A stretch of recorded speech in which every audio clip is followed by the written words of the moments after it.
Bonjour à tous, Jean-Robin, journaliste. 239e vidéo réservée aux souscripteurs, à tous les souscripteurs. Donc pour avoir des précisions sur la souscription, vous allez dans la description de cette vidéo. Vous cliquez sur Patreon, vous aurez accès aux 3 souscriptions que je propose. Alors, je vais faire, comme je le fais désormais chaque mois, un point sur ce qu'il s'est passé chez notre ennemi en Chine communiste, puisque les Chinois et la Chine ne sont pas nos ennemis, mais c'est le Parti communiste chinois qui est notre ennemi, qui nous a déclaré la guerre par une attaque biologique, qui a déclenché d'ailleurs la Troisième Guerre mondiale, puisque ça a touché tous les pays du monde sans la moindre exception. Et donc, logiquement, tous les pays devraient se liguer contre le Parti communiste chinois, mais celui-ci ayant bien préparé son coup depuis plus de 20 ans, voire carrément 50 ans, disent certains, eh bien, le monde est sous l'emprise du Parti communiste chinois en grande partie, via son infiltration, son chantage, et donc peu de pays pour l'instant osent répondre, mais là, on a vu quand même avec la formation de l'AUKUS, au détriment de l'État français, que ce qu'on a appelé les alliés pendant la Deuxième Guerre mondiale, et on peut reprendre la même terminologie pour cette troisième, les alliés sont en train de reformer leur alliance, et vont y ajouter, vous verrez, Taïwan, le Japon, l'Inde, et quelques autres pays. Alors, je vais donc faire le point sur ce qui s'est passé chez notre ennemi pendant un mois, le mois de septembre. J'enregistre le 24 septembre, donc il n'y aura pas la fin du mois, mais alors, sachant qu'il peut se passer encore des choses, avec Evergrande notamment, mais j'aurai la plupart, parce que j'avais diffusé le 27. Donc, je constate déjà un certain déni de réalité, parce que le virus vient de Chine, le modèle qu'on nous impose est le modèle chinois. Le pays qui bénéficie le plus de la pandémie mondiale est la Chine, je l'ai suffisamment démontré. Mais le Parti communiste chinois n'y serait pour rien et n'aurait pas lancé l'attaque biologique contre le reste du monde. Voilà le discours qu'on nous sert et qu'on nous resserre, y compris par les candidats à la présidentielle, évidemment, qui sont tous, d'une manière ou d'une autre, pro-Parti communiste chinois, soit directement comme Mélenchon, soit indirectement comme Zemmour. Et donc le résultat, c'est que nous n'avons aucun choix dans cette élection, qui n'en est d'ailleurs pas une, puisque nous ne sommes pas en démocratie. Mais les Français vont tomber dans ce piège quand même, et c'est un des messages que j'essaie de passer, c'est qu'il faut monter la résistance, non violente évidemment, mais active sur le terrain, comme je le fais avec PCC Dégage. Et j'invite tous les Français qui m'ont compris à me rejoindre dans cette opération, qui n'est que la première étape de la reprise de pouvoir du peuple français, pour virer son oligarchie collabo de la Chine communiste. Alors, il se trouve que j'ai raison depuis longtemps sur ce sujet, depuis 1 an et demi que je l'étudie, je parle de la Chine communiste, et donc, contrairement moi aux idéologues anti-juifs, anti-musulmans, anti-américains ou anti-Union européenne, qui n'ont pas changé leur discours suite à cette attaque biologique et qui restent sur les mêmes rails comme si rien ne s'était passé, eh bien, ou qui essayent de faire rentrer des ronds dans des carrés en accusant leur sujet favori d'être le responsable de cette crise, dédouanant ainsi le Parti communiste chinois. Moi, je rappelle que on me qualifie d'obsédé du Parti communiste chinois, mais je n'en ai jamais parlé jusqu'au 2 avril 2020. Voilà. Et le 2 avril 2020, j'ai fait ma première vidéo, effectivement, où j'ai accusé le Parti communiste chinois d'être responsable de cette troisième guerre mondiale. Donc, je tiens compte du réel, et comme par hasard, le réel me donne raison. Donc, le 21 septembre dernier, dans le NZ Herald, qui est un journal néo-zélandais donc, on apprend que la thèse de l'attaque biologique, que je défends un peu seul aujourd'hui, est confortée dans un documentaire australien par un lanceur d'alerte chinois qui parle des Jeux militaires de Wuhan comme premier test pour la diffusion du virus par le Parti communiste chinois.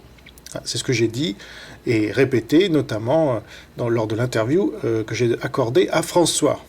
Et je vous y renvoie, c'était, je crois, il y a 6 mois. C'était en juin, 3 mois. Mais je le dis depuis longtemps, donc je vous cite un extrait de l'article. Coronavirus, allégation d'un premier événement super spreader survenu lors des Jeux militaires de Wuhan, en octobre 2019. Un lanceur d'alerte chinois a fait une déclaration qui fait l'effet d'une bombe. La pandémie de Covid aurait pu émerger à Wuhan des mois avant que la première épidémie ne soit officiellement signalée. Les autorités chinoises ont confirmé que les premiers cas ont été identifiés à Wuhan à la mi-décembre 2019 cette information ayant été rendue publique quelques semaines plus tard. Miles Yu, ancien conseiller principal pour la Chine auprès du département d'État américain, a déclaré que les athlètes français, allemands et américains figuraient parmi les personnes tombées malades après les Jeux. Il a déclaré que les symptômes étaient très similaires à ce qui serait connu plus tard comme les symptômes communs de Covid, ce qui méritait évidemment une enquête. Cependant, les athlètes n'ont jamais été testés, mais le célèbre transfuge chinois Ji Sheng a déclaré à Markson, donc c'est la journaliste australienne, Shari Markson, qu'à ce stade, il savait déjà que quelque chose n'allait pas à Wuhan, sur la base des informations qu'il avait reçues en tant qu'ancien membre du Parti communiste chinois.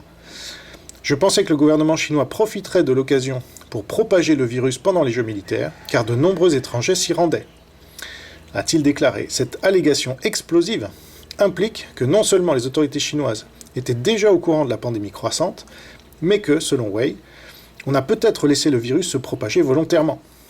J'ai appris que le gouvernement chinois avait procédé à un exercice inhabituel pendant les Jeux militaires, a poursuivi Wei, ajoutant qu'il avait fait part à son ami proche et militant des droits de l'homme, Dimong Liu, de ses craintes quant à la possibilité que le gouvernement chinois utilise des armes étranges, y compris des armes biologiques, car je savais qu'il faisait des expériences de ce genre.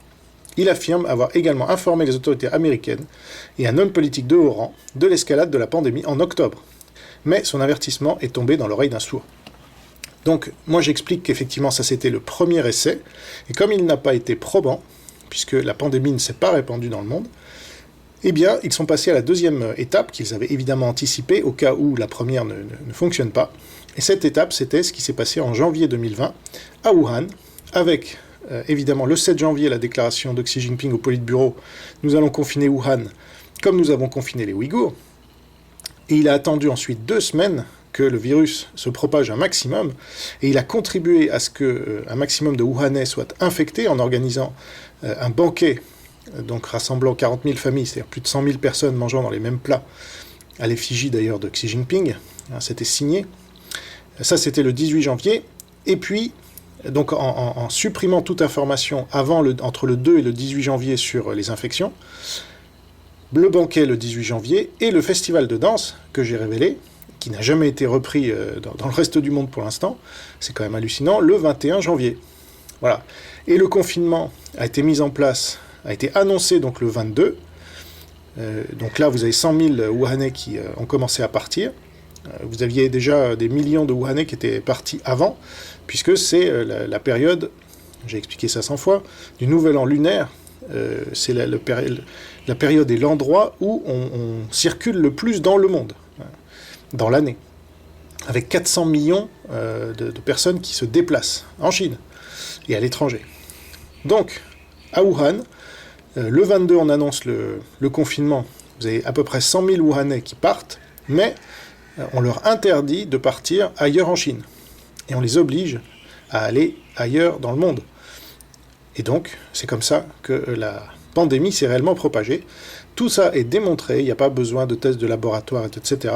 Tout ça, c'est une diversion des faits qui sont têtus, comme disait Mark Twain, et pas Lénine. Lénine n'a fait que reprendre Mark Twain. Je précise ça au passage, parce que ça m'énerve à chaque fois, les faits sont têtus, disait Lénine. Non, disait Mark Twain.